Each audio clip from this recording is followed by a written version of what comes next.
20 mars 2011, 23 degrés, 33 minutes nord, 35 degrés, 53 minutes est.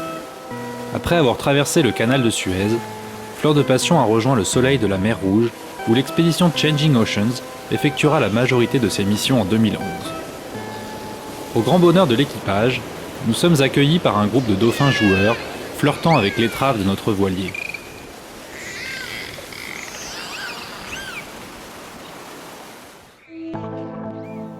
Six à 8 espèces de dauphins sont représentées en mer Rouge. Mais c'est surtout le dauphin à long bec que nous rencontrons le plus souvent. Malgré leur popularité, peu de données ont encore été récoltées sur leur nombre, leur distribution et leurs habitudes.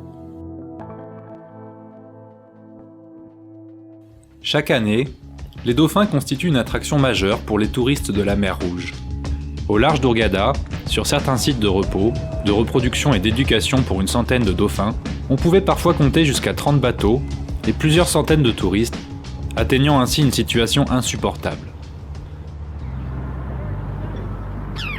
Nous partons à la rencontre des dauphins avec Michael, qui les étudie depuis longtemps.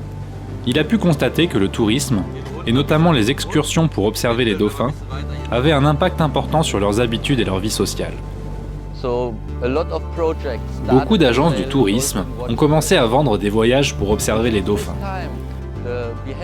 Depuis, le comportement des dauphins a changé. Les récifs où ils passent la journée sont des zones d'eau peu profondes où ils viennent s'y reposer. Si les bateaux les suivent tout le temps en surface, les dauphins commencent à devenir nerveux. Ils se déplacent beaucoup plus, ils ne jouent plus comme ils le faisaient avant.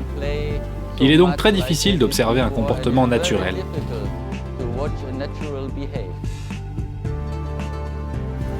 Nous devons prendre soin des dauphins. D'autres études dans le monde le montrent. La présence des bateaux diminue le temps de repos des dauphins. Il n'est pas nécessaire de fermer toute la zone où ils se trouvent, parce que lorsqu'ils sont d'humeur à interagir avec les plongeurs ou les nageurs, ce n'est pas un problème. Le problème, c'est que les bateaux les suivent tout le temps. La surfréquentation des lieux de repos et de reproduction des dauphins ne constitue malheureusement pas la seule menace pesant sur ces animaux. Les delphinariums sont un commerce lucratif et parfois certains vont même jusqu'à stocker des dauphins dans leur propre piscine en attendant l'achèvement de la construction d'un delphinarium. Il y a plusieurs raisons qui nous permettent de dire que les dauphins doivent être dans la nature et non dans des piscines. En effet, les conditions de vie particulières dans une piscine, eau chlorée, activité limitée et nourriture à base de poissons morts uniquement, provoquent un stress à la fois physiologique et psychologique sur les dauphins. Dans la nature, les dauphins sont libres. Ils se socialisent. Ils créent de nouveaux groupes. Ce sont bien sûr de petits groupes, mais ils créent des amitiés qui peuvent même demeurer pour toujours et pour toute la vie. En piscine, ils sont tout le temps avec le même groupe, avec les mêmes individus. Ils ne peuvent pas choisir avec qui ils veulent être. La communication est un autre problème. Les dauphins utilisent l'écholocation, un son de très haute fréquence qui leur permet de repérer leur proie. En piscine, ils ne peuvent plus l'utiliser. Pour l'Égypte, les dauphins sont une ressource précieuse pour l'économie du pays. Le professeur Hanafi, chef scientifique d'EPCA, une ONG locale, s'est intéressé à l'importance et à la valeur de ces spécimens sur les apports financiers du pays. Les ressources vivantes sont plus précieuses que n'importe quelles autres ressources non vivantes.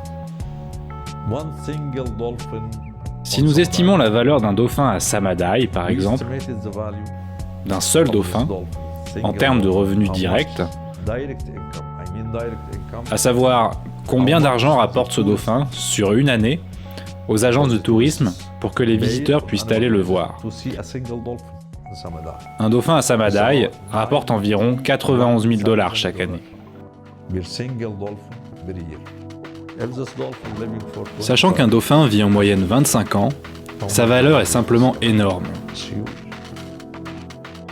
Si la plupart des espèces de dauphins ne sont pas encore menacées aujourd'hui en mer Rouge, elles peuvent l'être rapidement si des solutions ne sont pas envisagées pour les protéger. Le premier pas dans cette direction est de mieux comprendre les dauphins en récoltant des données sur leurs habitudes et leur localisation. Le Dolphin Watch Natural Underwater Science Project a pour objectif de contrôler la taille des populations de grands dauphins indo-pacifiques dans la région d'Hurghada. Nous analysons leur comportement afin d'en savoir plus sur leur structure sociale, les individus qu'ils côtoient et leur structure familiale. Nous analysons également les zones qu'ils fréquentent, leur habitat, où les dauphins se reposent, comment ils se déplacent, afin que nous puissions créer des zones pour les protéger. À Samadai, par exemple, un récif très fréquenté des dauphins, des mesures immédiates ont été prises par le gouvernement et EDCA en mettant en place différentes zones pour protéger la population de dauphins indigènes. À Samadai, il s'agit probablement du premier exemple de réussite de gestion durable de zones protégées pour les dauphins, qui puisse à la fois assurer la santé de la population et en même temps satisfaire tous les besoins de l'industrie touristique. La zone A est le lagon intérieur, où les dauphins passent la plupart du temps. Personne ne peut y aller à moins d'avoir une autorisation spéciale. La zone suivante est appelée la zone B et est réservée aux plongeurs et nageurs uniquement. Ensuite, nous avons la zone C, qui est à l'extérieur et où les bateaux sont autorisés à mouiller. Les dauphins ont aussi un endroit plus tranquille où ils peuvent décider de rester dans la zone A sans que personne ne les dérange, mais ils peuvent aussi se déplacer librement dans les zones s'ils ont envie d'interagir. Lorsqu'il s'agit de la mer, nous ne sommes que des visiteurs. Une interaction doit être établie par les dauphins et non par nous. Une participation directe du public est indispensable pour rendre les initiatives de préservation et de protection vraiment effectives. L'objectif étant de faire prendre conscience, notamment aux nombreux touristes, qu'ils doivent apprécier la vie sauvage et accepter que leur accès y soit parfois limité, plutôt que de céder à la tentation de tout voir à n'importe quel prix, que ce soit en milieu sauvage ou en delphinarium.